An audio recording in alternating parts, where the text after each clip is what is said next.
1 in 10 of you, 1 in 10 of kids out there, and this may be your child, it may be your neighbor's child, it may be your niece or nephew, have an imbalance that increases your risk of experiencing what looks like ADHD. It increases your risk of having anxiety. It causes you to not learn as effectively as others. When this is there, we get overwhelmed if the environment around us is too loud, too chaotic, too stressful. So we stress out, we withdraw. We have anxiety.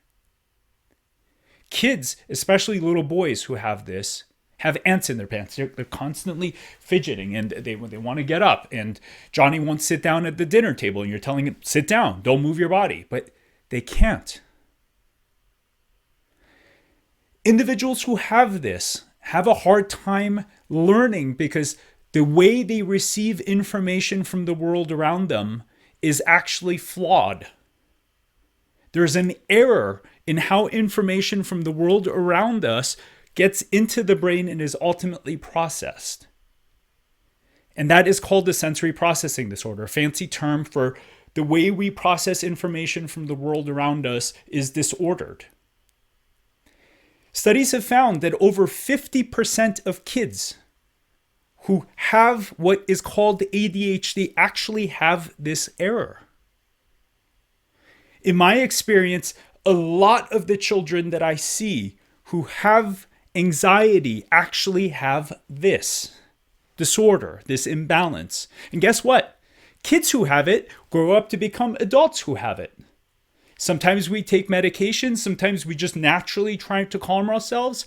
But if you or your child have ever experienced anxiety in any significant way for any prolonged period of time, I'm not talking a momentary, something awful in your life happened and you became anxious. No, I'm talking about anxiety has been part of your experience of life for a good part, if not most of your life. You may have this disorder.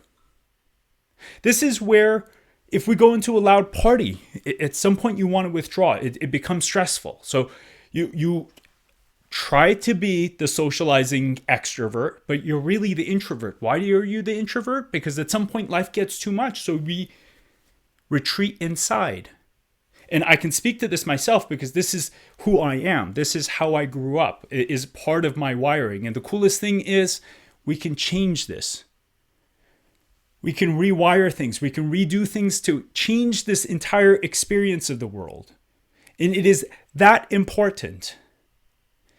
I've had kids who have ADHD and they're impulsive and they can't learn and they're in the bottom of their class. That is how much these poor kids are struggling. I see the worst of the worst. I don't see the mild cases. I see the cases where the people are out of options. And it is the most amazing thing to see a child who couldn't learn, who was failing, who was struggling. They were calling themselves stupid because they can't learn and they see everyone else around them is learning better. To see these kids suddenly become the top student in their class and they're enjoying learning. Can you imagine? Except this isn't just kids. This is adults out there. There are many adults who have this. Sadly enough, chances are a lot of the people who are incarcerated have this. Because guess what? If you can't learn and you call yourself stupid and you can't control your body, so you're also the bad kid who misbehaves, and that becomes your identity? That becomes your identity, and guess what? Once it becomes your identity, then it's just, that's who you become. But it's not who we are. We think it is. We call these things, oh, well, she just has an anxiety disorder. What does that mean? Oh, he just has ADHD. What does that mean? What does that tell us about why that person is the way they are? 1 in 10 people have this. And when you look around, you're like, oh my God, yes. Oh my God, yes. Oh, and I can testify to this because I have it. My daughter has it. And it's incredible. It is incredible to see the change that comes when you work with the right person to rewire the brain. This is called neuroplasticity. We know it's real. And putting neuroplasticity into action through specific exercises that activate new parts of the brain. And for me, the craziest thing is the first time I did it, I literally couldn't walk. I was almost disembodied. Like I was out of my own body, and I'm like, oh my God, I have a hard time walking. I couldn't drive. My wife had to drive me home. And it's almost you're on drugs, but you just did exercises to activate new pathways in the brain. And guess what? When these new pathways in the brain get activated, all of a sudden, the way the brain processes information from the world around it changes. And the child who was squeamish to do activities is now riding their bike in a way that they never did before. The adult who would get stressed out in a loud or crowded space all of a sudden could be comfortable. And I've had teenagers who would have panic attacks in the middle of the assembly 2 years ago when that was actually the case. These kids would have panic attacks because they were in an assembly and he would have to retreat. And then all of a sudden he was free. And he was also learning better, and his attention issues were improving. And his experience of anxiety, which was there for the beginning, was gone. And I've seen this hundreds and hundreds and hundreds of times over. So this isn't some fluke. This isn't some magical thinking. It's out there. And if you do a search for sensory processing disorder, there's a gob of information out there. There are checklists, there are videos, there are tons of information, except we just don't know to look for it. We don't even know it exists.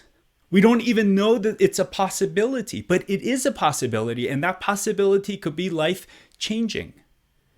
There are sensory integration therapists. They come as occupational therapists. There are auditory therapists that rewire how the brain processes sound. There's an incredible program called ILS, which essentially uses computers to rewire the brain's ability to process sound. There are incredible optometrists that actually change how we process sight. And these folks are all out there. They're all out there, and they're in every neighborhood. We found them in literally all parts of this country. They're out there. We just need to know they exist. The amazing folks at NeuroFit Systems, and I have no affiliation with them whatsoever, the folks at NeuroFit Systems in Santa Monica, I've been working with them, and it's crazy the change that I'm seeing. And this isn't about me. This is about you. It's about your kid. It's about their ability to thrive and succeed and enjoy life. And I can tell you, I struggled to enjoy my childhood. My childhood was not fun. It was riddled with anxiety. It was riddled with a form of depression. And life doesn't have to be that way, especially not for a kid. Life is already hard enough as it is. Why have a handicap like this be there when we can do something about it?